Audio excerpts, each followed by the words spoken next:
I was 20 years old. I was at my lowest point. And then one day, and I remember the exact day, March 27th, 1975, I was helping my mother in her beauty shop. My mother owned a beauty shop up in Mount Vernon.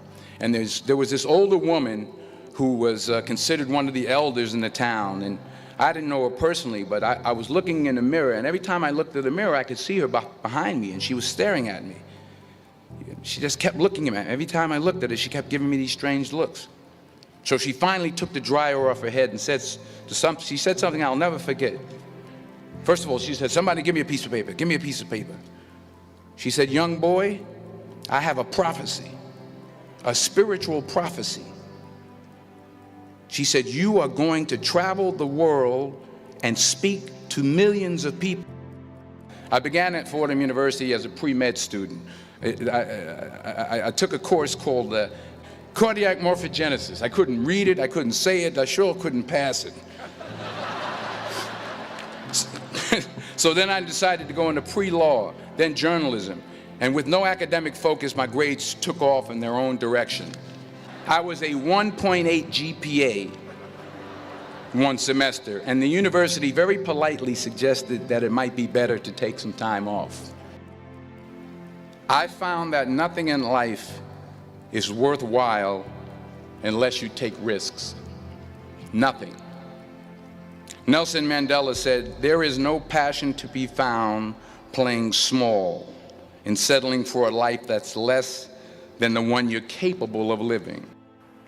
Fail big.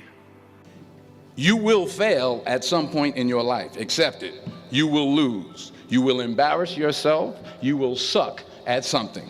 There's no doubt about it. In the acting business, you fail all the time. Early on in my career, I auditioned for a part in a Broadway musical. Perfect role for me, I thought. So I'm in the wings, I'm about to go on stage, but the guy in front of me, he's singing like Pavarotti, and I'm just shrinking, I'm getting smaller and smaller. So they say, "Oh, thank you very much, and you'll be hearing from us." So I come out with my little sheet music, and so I assumed I didn't get the job. But the next part of the audition, he called me back. The next part of the audition is the acting part of the audition. Now I'm like, hey, okay, maybe I can't sing, but I know I can act. So they pair me with this guy, and again, I didn't know about musical theater. And musical theater is big, so they can reach everyone all the way in the back of the stadium. And I'm more from a realistic, naturalistic kind of acting where you actually talk to the person next to you. So I don't know what my line was. My line was, "Well, hand me the cup." And his line was, "Well, I will hand you the cup, my dear. The cup will be there to be handed to you."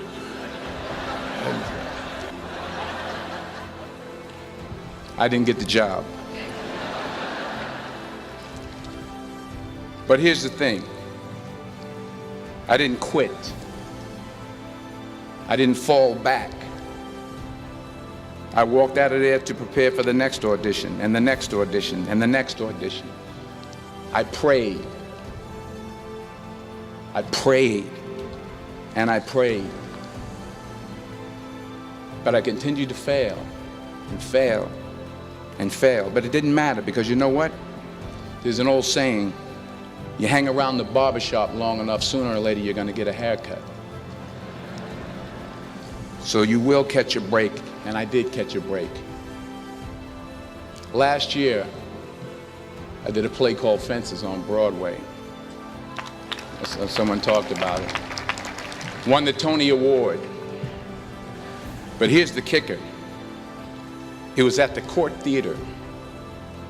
It was at the same theater that I failed that first audition 30 years prior. Reggie Jackson struck out 2,600 times in his career, the most in the history of baseball. But you don't hear about the strikeouts. People remember the home runs. Fall forward. Thomas Edison conducted 1,000 failed experiments. Did you know that? I didn't know that. Because the 1,001st was the light bulb. Fall forward. Now, I'm sure in your experiences in school and applying to college and picking your major and deciding what you want to do with life, I'm sure people have told you to make sure you have something to fall back on. Make sure you got something to fall back on, honey.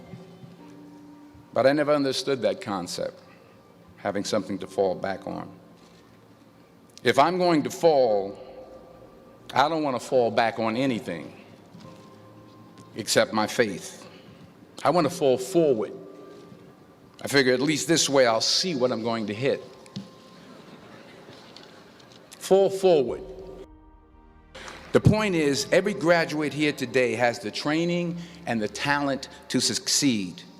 But do you have the guts to fail? While it may be frightening, it will also be rewarding. Because the chances you take, the people you meet, the people you love, the faith that you have, that's what's going to define you. Keep working, keep striving, never give up, fall down 7 times, get up 8. Ease is a greater threat to progress than hardship. Without commitment, you'll never start, but more importantly, without consistency, you'll never finish. It's not easy. If it was easy, there'd be no Kerry Washington. If it was easy, there'd be no Taraji Henson, P. Henson. If it were easy, there'd be no Octavia Spencer. But not only that, if it were easy, there'd be no Viola Davis. If it were easy, there'd be no Michael T. Williamson, no Stephen McKinley Henderson, no Russell Hornsby. If it were easy, there'd be no Denzel Washington. So, dreams without goals are just dreams, and they ultimately fuel disappointment. So have dreams, but have goals. Life goals, yearly goals, monthly goals, daily goals. Don't confuse movement with progress. Remember, just because you're doing a lot more doesn't mean you're getting a lot more done. In order to achieve your goals, you must apply discipline, which you have already done, and consistency every day, not just on Tuesday and miss a few days. You have to work at it every day. You have to plan every day. You've heard the saying, we don't plan to fail, we fail to plan. Hard work works. Working really hard is what successful people do. What are you going to do with what you have? I'm not talking about how much you have. Some of you are business majors, some of you are theologians, nurses, sociologists, some of you have money, some of you have patience, some of you have kindness, some of you have love, some of you have the gift of long suffering, whatever it is, whatever your gift is. What are you going to do with what you have? And it's not how much you have. It's what you do with what you have. We all have different talents. Some of you will be doctors, some lawyers, some scientists, some educators, some nurses. The most selfish thing you can do in this world is help someone else. Why is it selfish? Because the gratification, the goodness that comes to you, the good feeling that I get from helping others, nothing's better than that. Well, I have traveled the world, and I have spoke to millions of people. But that's not the most important thing, the success that I had. The most important thing is that what she taught me and what she told me that day has stayed with me since. I've been protected, I've been directed, I've been corrected. I've kept God in my life, and it's kept me humble. I didn't always stick with him, but he always stuck with me. So stick with him in everything you do. If you think you want to do what you think I've done, then do what I've done. Today is the beginning of the rest of your life, and it can be very frightening. It's a new world out there. It's a mean world out there, and you only live once. So do what you feel passionate about. Take chances. Don't just aspire to make a living.